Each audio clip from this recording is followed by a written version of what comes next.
तो आइए हम लोग क्या करते हैं, आज चलते हैं नए टूर पे। ज़्यादा VVI क्वेश्चन है, यहाँ से क्वेश्चन पुटअप किया जाएगा। बोर्ड एग्जामिनेशन में क्वेश्चन फिक्स पूछा ही जाएगा, ठीक है। ये मत सोचिए कि नहीं पूछा जाएगा, ये क्वेश्चन छपा भाई साहब, ऐसा क्वेश्चन फिक्स है, ठीक है। और बच्चा क्या करता है, ये टॉपिक से बहुत ज़्यादा दूर भागता है, क्योंकि थोड़ा सा ड्रामना टॉपिक है, लेकिन यकीन मानो बहुत ही बच्चा वाला क्वेश्चन है। और हम लोग इसको क्या करेंगे, सॉल्व करेंगे। हम इसलिए इसको लेफ्ट में रखे थे, मतलब छोड़ के रखे थे कि जैसे एग्जाम नजदीक जाएगा वैसे हम इसको पढ़ाएंगे, ठीक है, ताकि तुम लोग के दिमाग में थोड़ा सा ज़्यादा घुसे। तो हम लोग क्या किए, 1 पॉइंट पूरा खत्म करते हैं, सिर्फ इसी को हम लोग होल्ड में रखे थे। तो आज हम लोग क्या करते हैं, इसकी कहानी भी तमाम कर देते हैं। तो आइए फटाक से बच्चा वाला क्वेश्चन उड़ा देते हैं, है कि नहीं। अब देखो, सबसे पहले अगर प्रमेय 1.3 तुम लोग जानता है कि अगर पी स्क्वायर मतलब कोई स्क्वायर है, इसको हम डिवाइड करेंगे, किससे डिवाइड करेंगे, कोई भी नंबर से डिवाइड करते हैं। मतलब पी स्क्वायर अगर 2 से डिवाइड करेगा, अगर पी स्क्वायर 2 से भाग लगेगा तो पी भी 2 से भाग लग जाएगा, ये तुम लोग जानते हैं। मान लो कि यहाँ पे 8 लिखते हैं, पी जगह में 8 लिखते हैं, तो 8 का स्क्वायर अगर किसी संख्या से भाग लगता है, 8 का स्क्वायर मतलब 64, अगर 64 किसी से भाग लगता है, जैसे 2 से भाग लग गया, तो इसका मतलब है कि 8 भी 2 से भाग लग जाएगा। और अगर किसी संख्या का स्क्वायर मान लो 3 से भाग नहीं लगता है, इसका मतलब 8 भी 3 से भाग नहीं लगेगा, ये सब तुम लोग जानता है, ठीक है। मान लो 4 लिखे, तो 4 का स्क्वायर, 4 का स्क्वायर, तो 4 का स्क्वायर अगर कोई नंबर से कटेगा, इसका मतलब 4 भी कोई नंबर से कटेगा। क्यों? क्योंकि 4 का स्क्वायर मतलब 4 गुना 4। तो अगर 4 का स्क्वायर कोई नंबर से कट रहा, मान लो 3 से तो नहीं कटेगा, तो ये भी 3 से नहीं कटेगा, है नहीं, 4 भी 3 से नहीं कटेगा। मान लो यहाँ पे 2 से कट रहा है, ठीक है, तो 2 से अगर ये कटेगा तो इसका मतलब ये भी 2 से कट जाएगा, सिर्फ 4। तो 4 का स्क्वायर मतलब 4 गुना 4 ही तो होता है। तो 4 का स्क्वायर अगर किसी से कटेगा तो 4 भी किसी से कटेगा। तो इसमें यही नंबर है कि मान लो कोई भी संख्या है पी स्क्वायर, कोई भी संख्या पी, तो पी अगर 2 से कटेगा और पी स्क्वायर भी 2 से कटेगा, यहाँ तो कोई दिक्कत नहीं होना चाहिए। तो ये फटाक से हम लोग स्टार्ट करते हैं। अच्छा, ये बताओ तुम लोग परिमेय संख्या का नाम सुना होगा। परिमेय संख्या जिसको बट्टा के रूप में लिख सकते हैं, कि नहीं, तो बट्टा के रूप में लिख सकते हैं, मतलब ऊपर भी पी रहता है, मतलब कोई संख्या पी यानी पूर्णांक होता है, ठीक है, और नीचे भी कोई संख्या रहता है, लेकिन नीचे में 0 नहीं होना चाहिए, ये सब तुम लोग जानता है। और पी आर क्यू मेरा क्या होता है, पी आर क्यू मेरा सभाज्य संख्या होता है। इसका मतलब सभाज्य संख्या क्या होता है, मतलब पी और क्यू, इसका पी और क्यू, पी और क्यू का जो एचसीएफ होता है, क्या होता है, एचसीएफ क्या होता है बाबू, 1 होता है, तुम जानता है। मतलब कोई भी पहाड़ा से नहीं कटेगा पी और क्यू, जब नहीं कटेगा इसका मतलब एचसीएफ इसका कितना आएगा, 1। तो इसको अलग भाषा में क्या बोल देते हैं, सभाज्य संख्या भी बोल देते हैं। सभाज्य संख्या नहीं, वैसा संख्या, वैसी संख्या जिसका एचसीएफ क्या हो, 1 हो। ये सब तुम लोग जानता है। तो आते हैं हम लोग फटाक से इसको क्या करते हैं, उड़ा देते हैं, लेकिन परिमेय संख्या वगैरह चर्चा हम लोग नहीं करेंगे, चलिए। अच्छा, ये बताओ तुम लोग, √1 गिनती लिख रहे हैं, 2 3 4 ऐसे करके रूट में लगा देते हैं, ठीक है, √3 √4 ऐसे करके √5 इस तरह से कुछ करके लिख दिया, ठीक है। तुम लोग पहचानो कौन परिमेय है कौन अपरिमेय है, तो इसको बट्टा में लिख सकते हैं। √1 का मान 1, कुछ नहीं तो नीचे में 1, तो लिख दिए, है कि पूर्णांक है, पूर्णांक का नहीं पूरा पूर्णांक, प्लस माइनस ये सब बताया है, तो पूरा पूर्णांक है। √2 को निकाल नहीं सकते, वर्गमूल निकाल नहीं सकते, अगर 1.4 ऐसे ऐसे चलते जाएगा। √3 के 1.732 ऐसे से और पूरी चलते जाएगा। √4 का निकल जाएगा, √5 का नहीं निकलेगा, 2 समथिंग समथिंग चलते जाएगा। तो ये देखो, अगर नीचे कुछ नहीं तो 1 है, अगर नीचे कुछ नहीं तो 1 है, तो ये क्या हो गया, परिमेय संख्या हो गया, क्या कि पी बटा क्यू के रूप में लिख दिए। और पी भी पूर्णांक है, क्यू भी पूर्णांक है, ये भी देखो पी बटा क्यू के रूप में लिख दिए, लेकिन इसे लिखाया कि नहीं लिखाया, ना रिपीट कर रहा है। इसको पॉइंट उड़ाएंगे, नीचे कितना जीरो बैठेंगे पता नहीं चल रहा, चलते जाएगा। तो इसका मतलब ये सब क्या हो जाएगा, सब अपरिमेय संख्या होगा, अपरिमेय संख्या होगा, अपरिमेय संख्या होगा। समझ आया, ये परिमेय संख्या, ये परिमेय संख्या, इतना तो सब लोग जानता है। तो बस वही छोटा वाला क्वेश्चन दे दिए, 5 एक अपरिमेय संख्या, तो हम जानते हैं, क्योंकि इसको पी बटा क्यू के रूप में नहीं लिख सकते, लेकिन यहाँ सिद्ध करके बताना, ऐसे करके थोड़ी बताएगा, सिद्ध करके बताओ, कोई दिक्कत नहीं। परिमेय संख्या मान लेते हैं, हम उल्टा मानेंगे, है कि नहीं। जैसे मान लो कि तुमको दिखाना है कि लड़का जो है सीधा लड़का है कि नहीं, सीधा लड़का है। या फिर मान लेते हैं कोई क्लास ले लेते हैं, ठीक है, कोई क्लास में एक बच्चा बहुत ज्यादा बदमाश रहता है, ठीक है, तो सब लोग बोलते हैं सर ये बदमाश लड़का है, तो तुम क्या बोलते हैं, नहीं नहीं ये लड़का सीधा है, हम लोग उल्टा मान लेते हैं, ठीक है, ये लड़का क्या है, बहुत ही सीधा है। और मान लो कि किसी को गाली गलौज दे दिया, तो हम मूर्ख आदमी है, हम तुमको बहुत सीधा सोच रहे थे कि तुम बहुत सीधा लड़का है, इसका मतलब जो मेरा मानना है, जो मेरा कल्पना है, जो हम सोच रहे थे कि तुम बहुत सीधा लड़का हो, हमारी बात गलत हो गया, इसका मतलब तुम बहुत बहुत हरामी है क्लास में, इसका मतलब तुम बहुत बदमाश है। तो हम लोग उल्टा लेके चलेंगे और दिखा देंगे कि हमारा बतिया गलत हो गया, अगर मतलब तो जो बोल रहा था वही सही है। आइए बच्चा वाला क्वेश्चन बना कर, इतना तो जरूरी था, नहीं तो अगर लिखते अभी तो हालत खराब हो जाता, कहाँ से लिख रहे हैं। अब जरूरी है बच्चा वाला उड़ जाएगा तुरंत। चलिए हल लिखते हैं, ठीक है। हल लिखेंगे बाबू तो उल्टा लिखे हम लोग चलेंगे। यहाँ पे क्या दिया है, √5 एक अपरिमेय संख्या दे दिए तो हम उल्टा लिख के चलते हैं। मान लीजिए कि √5 मेरा क्या है, परिमेय संख्या, हम उल्टा लिख के चलते हैं। माना √5 एक परिमेय संख्या है, कुछ नहीं कर रहा है, आ जगह हटा दो, परिमेय चिपका दो। √5 एक परिमेय संख्या है। और बाबू परिमेय संख्या अगर है तो तुम लोग ही बता रहे, परिमेय संख्या अगर रहेगा तो परिमेय संख्या मतलब p बटा q के रूप में रहेगा, और p और q सभाज्य संख्या रहेगा, है कि नहीं। सभाज्य संख्या मतलब ये 20 है 25 है, तो ये मेरा परिमेय संख्या है लेकिन सभाज्य संख्या नहीं है। परिमेय संख्या हमेशा कट छट के आती है, उसको बोलते हैं परिमेय संख्या, मतलब सभाज्य संख्या होगी, ठीक है। इसका HCF एक रहेगा। परिमेय संख्या है लेकिन इसका स्टैंडर्ड फॉर्म नहीं है, इसको काट छाट के लिखते हैं। 4 से कटेगा 5 से कटेगा, अब परिमेय संख्या आ गया 4/5, कट छट के छोटा हो गया, अब नहीं कटेगा, चाहे HCF एक आ जाता नहीं कटेगा तो, है कि नहीं। तो यहाँ पे देखते हैं, तो मेरा जब परिमेय संख्या हो गया तो इसका मतलब √5 मेरा क्या हो जाएगा, √5 मेरा p बटा q के रूप में लिखा जाएगा। अगर परिमेय संख्या है तो कहते हैं हमारा परिमेय संख्या, तो p बटा q के रूप में तो लिख ही सकते हैं, है कि नहीं। बाद में बतिया गलत हो जाएगा तो हम परिमेय संख्या। आज p और q क्या है, तो जहाँ p और q नहीं तो ऐसे लिख दो डायरेक्ट, जहाँ HCF किसका बाबू, p और q का = 1। शॉर्ट में लिख दो, बात ए लिखो या फिर अभाज्य संख्या लिख दो कि जहाँ p और q सभाज्य संख्या है, या जहाँ HCF p और q के एक आ जाएगा। सिंपल है, हम इसलिए सिखा रहे हैं कि तुम लोग को लिखना ना पड़े और नंबर फुल मिल जाए, ठीक है। सटीक लिखते हैं और कब लिखते हैं, चलो यहाँ पे लिखते हैं। अब बाबू हमको लग रहा है कि एक काम करता है, रूट है ना तो मूड खराब हो जाता है, रूट को हटा दो तो वर्ग कर देते हैं दोनों तरफ, तो लिख देते हैं क्या, दोनों तरफ वर्ग करने पर, लिख भी सकते हैं नहीं भी लिख सकते हैं, ठीक है। दोनों तरफ वर्ग करने और इन्हीं के रट जाएगा, एकदम जबरदस्ती करके तिरली खींच एकदम रट जाएगा, दोनों तरफ वर्ग करना पड़ता है। करो यहाँ स्क्वायर रूट कट जाएगा तो 5 खाली डाल भी देते हैं, 5 बच जाएगा। और यहाँ पे क्या बचेगा बाबू, p² है कि नहीं, और यहाँ पे q², दोनों के ऊपर स्क्वायर रहेगा, यहाँ तो कोई दिक्कत नहीं। अच्छा ये बताओ, आपका अगला स्टेप क्या कर सकते हैं कि q² उधर लेते जाते हैं, भागा में बन जाएगा तो गुना में, q² बराबर क्या लिख सकते हैं बाबू, q² बराबर इधर चल गया, है कि नहीं, और इधर आ जाएगा तो p² बटा 5 हो जाएगा। यहाँ तक कोई दिक्कत नहीं है। अरे कुछ नजर आया कि देखो सर, p² को 5 काट रही है, मतलब p² 5 से डिवाइड होती है, इसका मतलब p भी 5 से डिवाइड होगी, ये तो बताया फॉर्मूला 1.3। तो हम लिखेंगे बाबू चूंकि p² डिविजिबल है किससे, p² 5 से विभाज्य है कि नहीं, विभाज्य है, तो p भी विभाज्य होगी, तो p भी 5 से विभाज्य होगी। यहाँ तक कोई दिक्कत है तो अभी बोलेगा रे भाई, है कि नहीं, p भी 5 से विभाज्य होगी, यहाँ तो कोई दिक्कत नहीं। p² 5 से कटेगी तो p भी 5 से कटेगी। अच्छा p² को डिवाइड कर रहे हैं 5 से, तो q² बार में कट रही है कि नहीं, तो p भी काटेंगे, तो क्या करेंगे, अगर p² मेरा कटेगी, यहाँ क्या बोले p² 5 से कट रही है तो p भी 5 से कटेगी, तो p² 5 से कट रही है q बार में, तो इसका मतलब p भी 5 से कटेगी, कितना बार में, कुछ मान लेते हैं दूसरा का संख्या, मान लो r बार में, यहाँ तो कोई दिक्कत नहीं है। p को काटेंगे 5 से तो कोई बार में कटेगी, p² को 5 से डिवाइड करेंगे तो q² आ रहा है, और p को 5 से डिवाइड करेंगे तो r आ जाएगा, यहाँ तक कोई दिक्कत नहीं है। फिर मान लो जैसे 25 है, ऐसे करेंगे 25 से, तो क्या कर रहे हैं, इसको 5 से काट रहे हैं, ठीक है।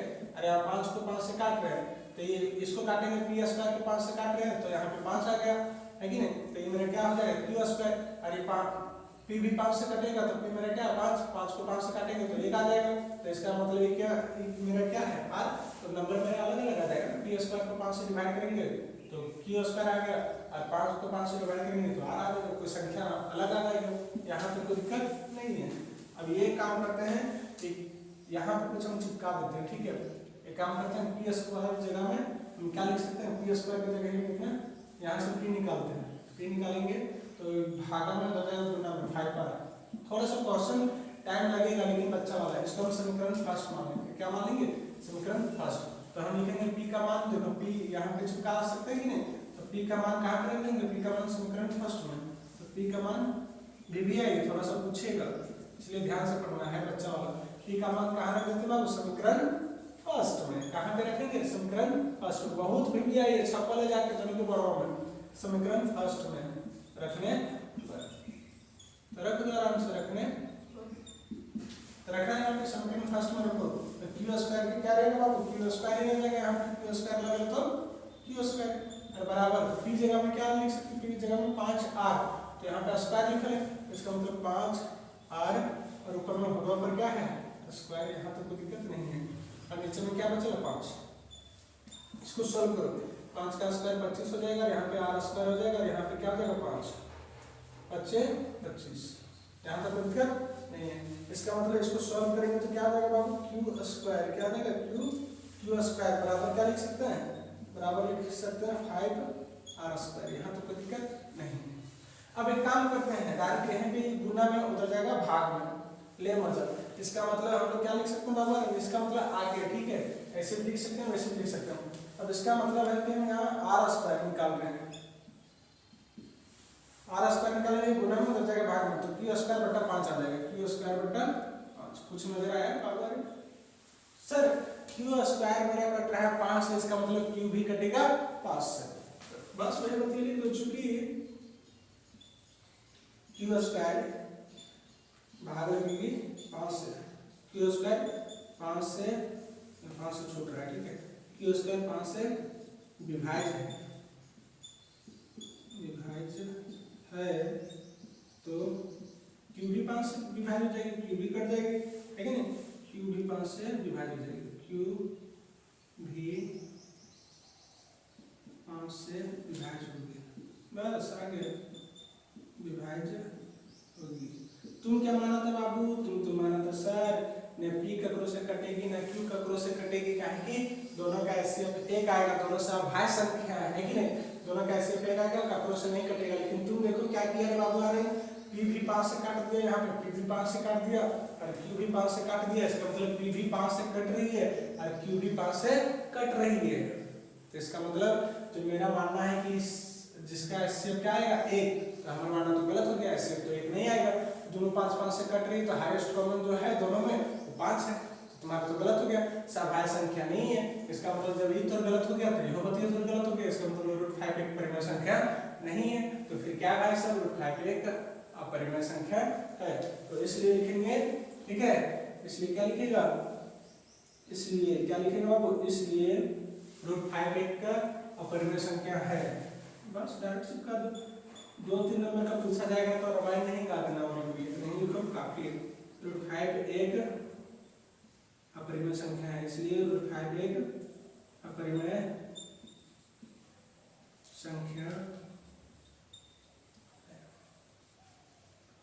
यहाँ पे लिख देना सिद्ध, ठीक है, सिद्ध। 2 नंबर का है, 2-4 नंबर का पूछा जाएगा फिक्स से बाबू, तो आराम से तुम्हें काम कर लेना, थोड़ा सा काम लगेगा इसमें करने के लिए, यहाँ तो कोई दिक्कत नहीं है, हालांकि बच्चा वाला कोई दिक्कत नहीं है, ठीक है। क्या करने वाले हैं? सेम इसी तरह से प्रमेय 1.4 का क्वेश्चन है, बच्चा वाला क्वेश्चन है, VBI क्वेश्चन है, पूछा जाएगा। तो अब हम लोग उतना रामायण नहीं गाएंगे, अब शॉर्ट में बना के खत्म कर देंगे। 4 नंबर का पूछा नहीं जाता है, 2-3 नंबर का है, लेकिन VBI है, पूछेगा यार। मैथ में 1 नंबर कम खत्म, है कि नहीं? तो आइए फटाक से चालू करते हैं। यहाँ दिया है कि सिद्ध करना √2 एक अपरिमेय संख्या है, तो हम उल्टा मान के चलेंगे, हम बतिया गलत हो जाएगा तो हम बोलेंगे तो है जो बोल रहा था वह सही था, तो मतलब हम गलती है। तो इसका मतलब हम गलती है, हम माने तो परिमेय संख्या, लेकिन हमारी बात गलत हो गया था, तो मतलब तो बात सही है, अपरिमेय संख्या है कि नहीं? बस यहाँ लिखते हैं, मान लीजिए कि √2 एक परिमेय संख्या है, तो √2 जब परिमेय संख्या हो जाएगा बाबू तो p बटा q के रूप में लिख देगा, है कि नहीं? p बटा q के रूप में लिख देगा। जहाँ क्या हो जाएगा? p और q का एचसीएफ क्या हो जाएगा? 1 हो जाएगा। या तो p और q लिख दो सभाज्य पूर्णांक है, या लिख दो p और q क्या है? एचसीएफ 1 है। जहाँ एचसीएफ किसका बाबू? एचसीएफ p का और कर रहे बाबू q का क्या हो जाएगा? 1 हो जाएगा, मतलब का कुछ नहीं कटेगा। हमारे अनुसार है कि परिमेय संख्या होगा तो सभाज्य संख्या होता है परिमेय संख्या, तो इसका मतलब एचसीएफ 1 आता है। अब एक मतलब ना p का क्रॉस कटेगा ना q का क्रॉस कटेगा, लेकिन दोनों 2 से कटेगा। देखो इधर स्क्वायर करेंगे 2 से कट जाएगा, इस तरह से देखेंगे, आगे करके भी देखेंगे। तो इसका मतलब हम यहाँ पे क्या करते हैं, वर्ग करते हैं। तो वर्ग करेंगे तो यहाँ पे क्या हो जाएगा 2, और यहाँ पे क्या हो जाएगा p स्क्वायर, और यहाँ पे क्या हो जाएगा बाबू q स्क्वायर। यहाँ तो कोई दिक्कत नहीं है, क्यों, दोनों तरफ वर्ग करने पर यहाँ भी लिख सकते हैं, वहाँ भी लिख सकते हैं, कोई दिक्कत नहीं। सिर्फ दिमाग खोल रहे हैं कैसे लिख सकते हो, तुम्हें रट जाता है कि नहीं, टीचर भी रट जाते हैं, दिक्कत की है। दोनों तरफ वर्ग करने और दोनों तरफ वर्ग करने और आराम से मस्ती के साथ लिखेंगे भाई। रूट निकालेंगे तो रूट कैसे निकलता है, स्क्वायर रूट, वर्ग कर देंगे तो स्क्वायर रूट निकल जाएगा, खत्म है ना। अब दोनों तरफ वर्ग कर दिए तो इधर आ गया। अभी 2 गुना में उधर जाएगा भाग में, इसका मतलब ये है भाग में उधर जाएगा गुना में, तो q स्क्वायर बराबर क्या लिख सकते हैं बाबू, p स्क्वायर डिवाइड बटा 2। सर कुछ हम देख रहे हैं, सर कुछ देख रहा है कि देखो दादा, p स्क्वायर जो है 2 से कट गया, इसका मतलब p भी 2 से कट जाएगा, तो लिख देंगे, हम लिख देंगे भाई, हम जल्दी जल्दी लिखेंगे। चूंकि p स्क्वायर डिविजिबल बाय 2, ठीक है, p स्क्वायर क्या है 2 से कट रही है, तो p स्क्वायर डिवाइड बाय 2, तो p भी 2 से विभाज्य होगी, खत्म, p भी 2 से विभाज्य होगी। यहाँ तो कोई दिक्कत नहीं है, यहाँ तो कोई दिक्कत नहीं है। अच्छा, p स्क्वायर को काट रहे हैं 2 से, तो कुछ आ रहा है, कितने बार में कट रहा था, p स्क्वायर बार में कट रहा है, तो p भी तो 2 से कटेगा, तो कितने बार में कटेगा, मान लीजिए r बार में कटेगा, तो बस पता करना। अभी देखो बाबू, यहाँ से हम p जगह में क्या लिख सकते हैं, p जगह में देखना है बाबू, p निकालो, यहाँ से p है, अभी है भाग में 2 जगह गुना में, तो 2 आरो क्या है, पहले बैठा देते समीकरण फर्स्ट वन में, है कि नहीं, फर्स्ट वन लिया, समीकरण फर्स्ट वन का मान पुट कर दो, तो लिखेंगे p का मान पटकने पर, है कि नहीं, p का मान कहाँ पटकेगा, लिखा एक पटकना नहीं, समीकरण फर्स्ट में, p का मान समीकरण फर्स्ट वन में रखने पर, समीकरण फर्स्ट में रखने पर है कि नहीं, रखने पर बस रख दो यहाँ पे। यहाँ बाबू क्या है, q स्क्वायर है, तो q स्क्वायर लिखो। अब यहाँ देखो p जगह हम क्या लिख सकते हैं, 2r, और 2r का होल स्क्वायर, इसका मतलब 2 का होल स्क्वायर 4 हो जाएगा, और r का स्क्वायर हो जाएगा, और नीचे में क्या बाबू 2 लिखा है, तो 2 लिख दिए, 2 से 2 खत्म हो जाएगा। इसका मतलब है भाई कि यहाँ से r स्क्वायर निकालेंगे तो r स्क्वायर निकलेगा, तो r स्क्वायर निकलेगा तो गुना में हो जाएगा भाग में, इसका मतलब q स्क्वायर बटा 2 हो जाएगा। कुछ नजर आया कि बाबू, q भी मेरा q स्क्वायर 2 से कटेगा, इसका मतलब q भी 2 से कटेगा, बस अगर मानना गलत है, इसका मतलब परिमेय संख्या है, तो लिख देंगे। चूंकि क्या लिखेगा, q स्क्वायर 2 से कट रही है, ठीक है, 2 से कट रही है, तो q भी 2 से कटेगी, तो q भी 2 से पूर्णतः विभाज्य लिख देगा, या विभाज्य 2 से विभाज्य है, ठीक है। तो हम क्या लिखेंगे, इसका मतलब p स्क्वायर भी कट रहा है तो p भी कट रहा है, q स्क्वायर कट रहा है तो q भी कट रहा है, इसका मतलब कि q मेरा इससे अब 1 नहीं आएगा, कितना इससे आ जाएगा, दोनों 2 से कट रहा था, इससे 2 आ जाएगा, तो हम बताइए गलत हो गया, इसका मतलब उत्तर बताइए सही है। इसका मतलब क्या लिखेंगे, अतः या इसलिए लिख देना, अतः क्या लिखेंगे, √2 एक अपरिमेय संख्या है, बच्चा वाला ही √2 एक अपरिमेय संख्या, अपरिमेय संख्या, अपना छोटा बच्चा वाला फ्री का नंबर, लेकिन VI बाबू सब पूछा जाएगा, लिख लो आराम से, कि बड़का बड़का लिखें इसलिए तो नहीं लग रहा है कि बड़ा भर गया है, छोटा वाला कुछ करने नहीं, खाली स्क्वायर स्क्वायर करना है भाई, और कुछ नहीं करना, हो गया।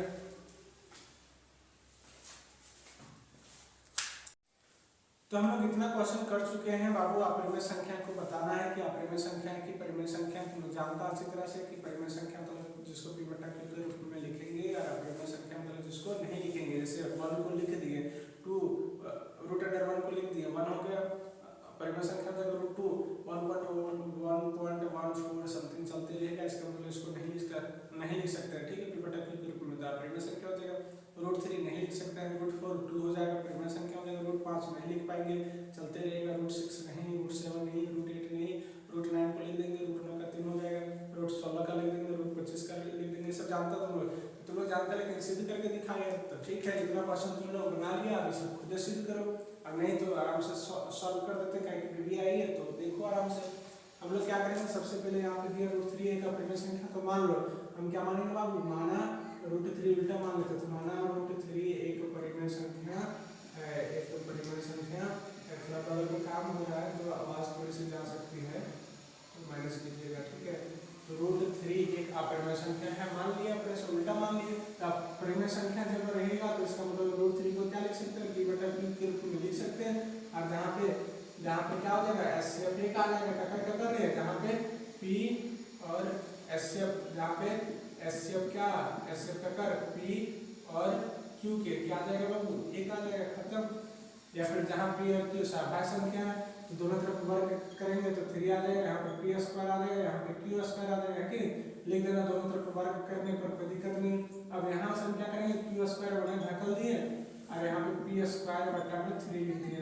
तो इसका मतलब p² अगर 3 से कट रहा है तो p भी 3 से कटेगा, तो वो जानता चूंकि p² डिवाइड करेगी 3 से तो p भी 3 से लिखा नहीं, सेम क्या हो जाएगी, कट जाएगी, विभाज हो जाएगी, खत्म, विभाज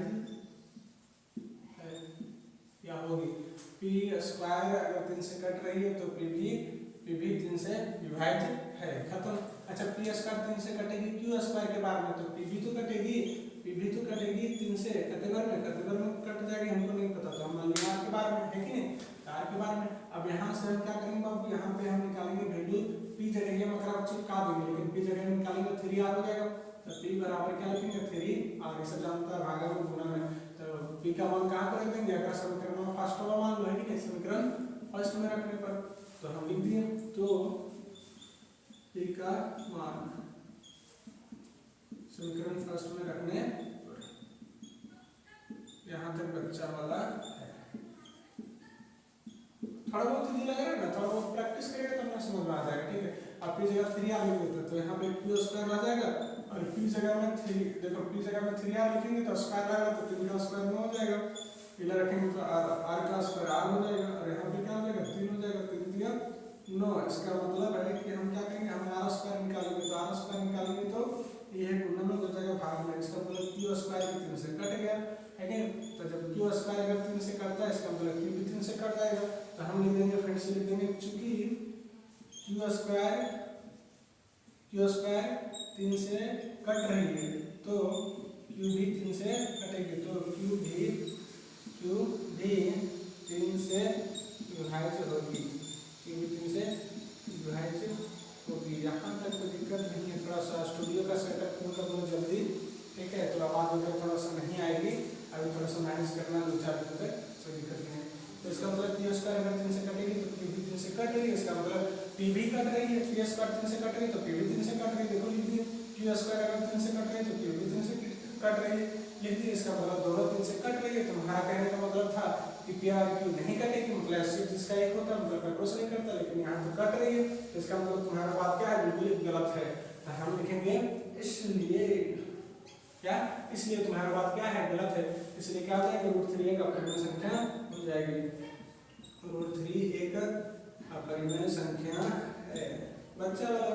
अब थोड़ा सा तो इजी लगता है, अपरिमेय संख्या है, लगभग सूत्र नहीं लिख देना कि विरोधाभास है तो ये है वो है, 2 पेज भर दे, ठीक है, उतना नहीं करना, सटीक लिखना, पॉइंट टू पॉइंट लिखना, ठीक है, और ज्यादा नंबर नहीं पूछा जाएगा, 2 नंबर का है तो ठीक है।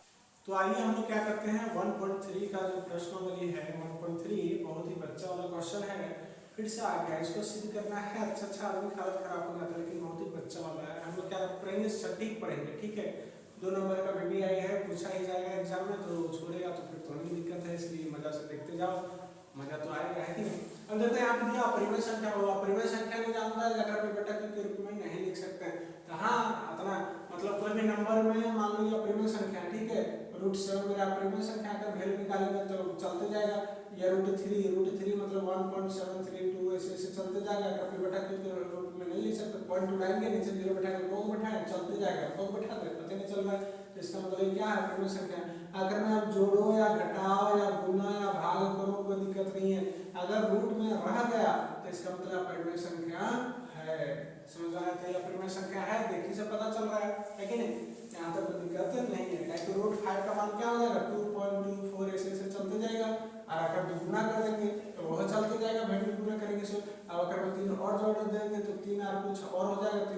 ऐसे ऐसे चलते जाएगा, मिला जुला के अपरिमेय संख्या है। अपना तुम लोग जानता है कि नहीं, तो बस अपना तुम लोग जानता है तो आगे भी तुम लोग जानता है। तो यहाँ पे लिखेंगे बाबू हल, क्या लिखेंगे बाबू हल। अच्छा गलती हम मान लेंगे है कि नहीं, दिया वहाँ क्या परिमेय संख्या था, हम मान के चलते हैं परिमेय संख्या, तो तुम लोग जानता होंगे इतना क्वेश्चन कर लिए। माना 3 प्लस, अगर अच्छा लग रहा है वीडियो को लाइक करना है, ठीक है, सब्सक्राइब भी करना। माना 3 + 2√5 अपरिमेय दिया था, मान लिए परिमेय है कि नहीं, और जैसे तुम परिमेय माना वैसे कहानी तो बदल जाएगा। माना इतना 3 + 2√5 एक परिमेय संख्या है, एक परिमेय संख्या है, लेकिन शॉर्ट में लिख देते संख्या है का मतलब संख्या होता है। जैसे तुम परिमेय माना तो वैसे क्या होगा 3 + 2√5 का मतलब p/q है कि नहीं, आखिर बोलते हैं परिमेय संख्या होता है। अगर ये परिमेय संख्या है तो परिमेय संख्या ऐसे करके लिख सकते हैं। और जहाँ p और q क्या है पूर्णांक होता है, पूर्णांक का जानते हैं पूरा पूरी अंक, प्लस में हो माइनस में हो जीरो हो सब पूर्णांक है, सब नहीं जानता है तो कोई दिक्कत नहीं, पहले बता चुके तो पूर्णांक होता है पूर्णांक, ठीक है। अब p और q पूर्णांक है और p और q क्या है सब भाई संख्या भी है, HCF एक आएगा कटेगा नहीं तो लिख देते हैं वो सब, HCF वगैरह इसमें नहीं लिखेंगे, वो कर में लिखना था, अगर मैं खाली पूर्णांक ही तो जहाँ क्या p और q पूर्णांक है नहीं तो सब है संख्या अगर लिखेगा तो भी लिख देना, या HCF एक आएगा तो भी लिख देना जो लिखना है। जहाँ p और q पूर्णांक है यहाँ तो कोई दिक्कत नहीं है, पूर्णांक है, ठीक है। और जब पूर्णांक होगी इसका मतलब p/q के रूप में लिख दिया। अब देखो यहाँ पे देखना बाबू कि 3 है प्लस में हो जाएगा माइनस में, तो इसका मतलब क्या लिख सकते हैं 2√5 बराबर p/q है कि नहीं, प्लस में हो जाएगा माइनस में। एलसीएम लो बाबू आ रहे हैं, यहाँ पे एलसीएम क्या जाएगा q आ जाएगा, यहाँ पे क्या जाएगा p - 1 से गुना करेंगे, 1 से डिवाइड करेंगे तो q बराबर q से गुना करेंगे 3q हो जाएगा, यहाँ तक कोई दिक्कत नहीं है। अच्छा इसको अगर डिवाइड करेंगे गुना में है उधर जाएगा भाग में हो जाएगा, तो √5 बराबर क्या लिख सकते हैं बाबू आगे बताना p - 3q है कि नहीं, अरे बट्टा में क्या हो जाएगा गुना में हो जाएगा भाग में ले लो। सर ये तो हम जानते हैं सर p और q पूर्णांक माने हैं, पूर्णांक माने 0 भी हो सकता है, 1 भी हो सकता है, 2 भी हो सकता है, कुछ या माइनस वगैरह हो सकता है। तो इसका मतलब यहाँ से कौन नंबर आएगा, मान लो 0 मान लिए तो 0 और 0 0/2 तो 0 ही आ जाएगा, तो इसका मतलब 0 नहीं है परिमेय संख्या, परिमेय संख्या। मान लो 1 मान लेते हैं, पूर्णांक मतलब कुछ भी हो सकता है, 1 मान लो 1 3 - 1 तो यहाँ 3 एकम, थोड़ा सा लाइट चल गई थी, ठीक है, यहाँ पे देखेंगे, ठीक है। तो इसका मतलब √5 बराबर p - 3q/2 आ गया, ठीक है। अब p q जगह पूर्णांक रख देंगे तो यहाँ पे 0 रखेंगे, 0 रखेंगे तो 0 को 2 से डिवाइड करेंगे तो 0 आ जाएगा, तो इसका मतलब परिमेय संख्या आ गया। 1 रखेंगे तो 3 एकम 3 और 1 घटा देंगे -2/2 तो -1 आ जाएगा, तो पूर्णांक है, सब पूर्णांक है कि नहीं, यहाँ तो कोई दिक्कत नहीं है। -1 तो ऐसे करके लिख सकते हैं p/q के रूप में, तो इसका मतलब सब क्या हो जाएगा, सब परिमेय संख्या होता है कि पूर्णांक के रूप में होता है p/q, तो यहाँ से तो हम पूर्णांक के रूप में आएगा, यहाँ पे परिमेय संख्या के रूप में आएगा। वैसे भी जानता है कि ऊपर कुछ हो और नीचे कुछ हो तो सटा के मारो परिमेय संख्या, तो ये तो भाई परिमेय संख्या है, लेकिन ये क्या है √5 का मान 2.24 चलते जाएगा, तो कौन 0 बैठाएगा उड़ाएगा तो पता नहीं चल रहा है, तो ये अपरिमेय संख्या है, परिमेय संख्या, ये मामला खत्म हो गया। अरे होगा कि ये अपरिमेय संख्या सर, लिखो ना सर, लेकिन यहाँ पे लिखेंगे अपरिमेय संख्या, अरे भाई अपरिमेय संख्या, चूंकि अपरिमेय संख्या और यहाँ पे लिखेंगे क्या परिमेय संख्या, अरे भाई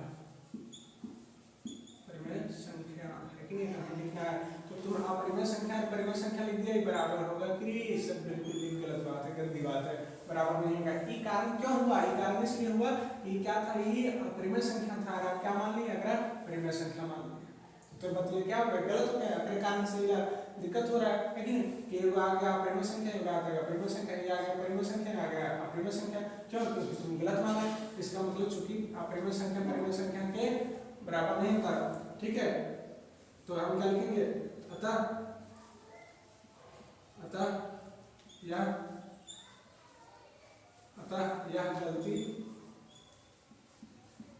यह गलती क्यों हुई है, यह गलती गलत कल्पना के कारण हुई, गलत मानने से हुई है, लिखेंगे यह गलती गलत कल्पना से हुई है, गलत कल्पना से हुई है,